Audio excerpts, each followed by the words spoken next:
Hey guys, this is Jim with Redo Banshee Parts and Accessories, and today I'm going to show you a hack on how to remove the factory springs off of your shocks. Front and rear, you can do either one, but the front ones are the biggest nightmare because there's not special tools and they're hard to get in. And anyways, I've got a hack that's going to blow your socks off, okay? And you can do it for under 10 bucks. Anybody can do it from home. You don't have to send the shocks off. Just do it right in your own garage. So check this out. Here's what we're gonna do. We're gonna take these shock springs right off here, and all you need is just a couple of tools like you see here on this bench, and you can do it. It's awesome. So the first thing you wanna do, go get you a set of these cheap tie-down straps, the ratchet straps. You can get them from Home Depot, Lowe's, Harbor Freight, whatever. Buy the cheap ones. The thin ones is the ones you want. Don't buy thick ones or they won't fit inside here. You want these thin orange ones, okay? When you get these in the package, you're gonna get the ratchet buckle, and then there's gonna be a separate piece that has a hook on it, right? So what you want to do is you want to cut those off.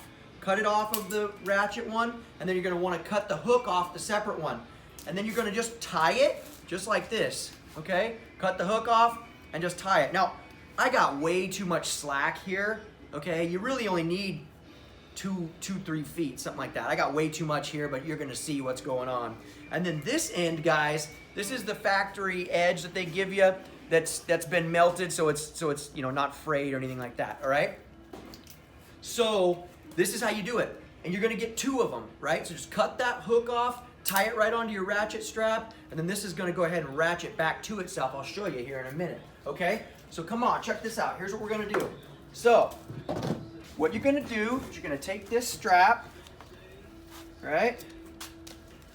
You guys are gonna love this. You're gonna feed it through the very top where the springs get real close together, as high up as you can get it. You want as much of this shock spring to compress as possible, right? It's gonna make it easier. So you're just gonna feed it through like this, all right? And when it gets down to here, you gotta get it in here. So I take my little handy dandy screwdriver, and you're just gonna feed it. Now sometimes it's a little tight on one side. You may have to go over here, feed it through, right? All the way down, close to the bottom, 1 or 2 springs off. And then once it's in there, you can kind of work it a little bit. You're gonna pull it all the way through, like so. Make sure it stays flat, as you can see, okay? And then what you're gonna do, you're just gonna feed this back through your ratchet, okay? And then back out the back. Can you guys see how I did that? I fed it through, and then I went around and I fed it back through so that it does this number right here, okay? So you can pull it, okay? We're just gonna set that there for now. And then you wanna protect your springs. So you're gonna put these back on the exact same way that you take them off. And I'll show you. So you're gonna tuck this in here so you don't mess up your springs. This is, if you're gonna powder coat them or whatnot, okay? And then you're just gonna take this here, you're just gonna apply a little pressure. Now you gotta do both sides, okay? So it pulls the spring down evenly. So let's do the other side now. Okay.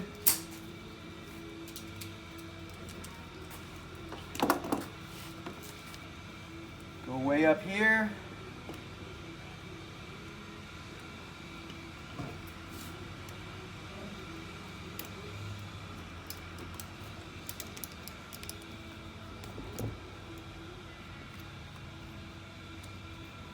You gotta feed it. Now, I didn't invent this hack, guys. I actually learned this from a friend of mine named Paxton, who has the KTM shop down in Springfield, Oregon. So if you guys ever want anybody to work on your KTM, if you're from Oregon, call up Paxton down at Gray Area KTM. Those guys are awesome. Little plug there for Paxton. Okay, so we're gonna feed it through again, and we're gonna feed it back through here so we can ratchet it down. All right, stick our rag in here so we don't mess up the spring. Okay, and you want when you do your ratchets, you wanna start from way up here, right? Because as they ratchet, they're gonna move down the spring, okay? So you wanna start way up here, okay?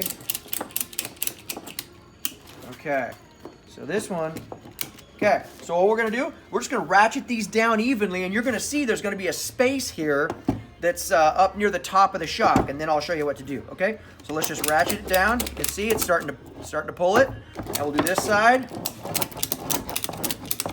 And you don't have to go a lot, guys. You just have to expose this. This is a nut. Do you see how it's flat on that edge and it's flat on that edge? That's how you can get your crescent wrench in there, okay? So that's all. You just got to have it down enough to where you can expose that guy. So what we're going to do once that's exposed, okay, just going to put that on there and then take a screwdriver. You're just going to separate these. Now, these are usually not very hard to do. If I'm doing it, there we go. I gotta loosen it, not tighten it, rookie. Okay, once it's loose, okay, we can just twist this top right off. Now, if these have never been apart before, there's gonna be a little bit of Loctite on there. I usually do this in a vise, guys, so, but I didn't want to do it over by my bench. So usually I do this in a vise. This is a little bit harder than it should be because there's a little bit of Loctite on these. I don't put them together with Loctite. Usually it's not this hard. Usually they just spin right off, but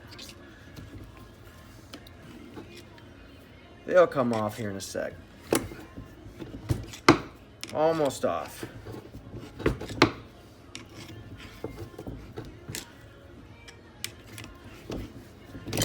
Oops. See all the Loctite that's coming out of here. Thanks, Marty.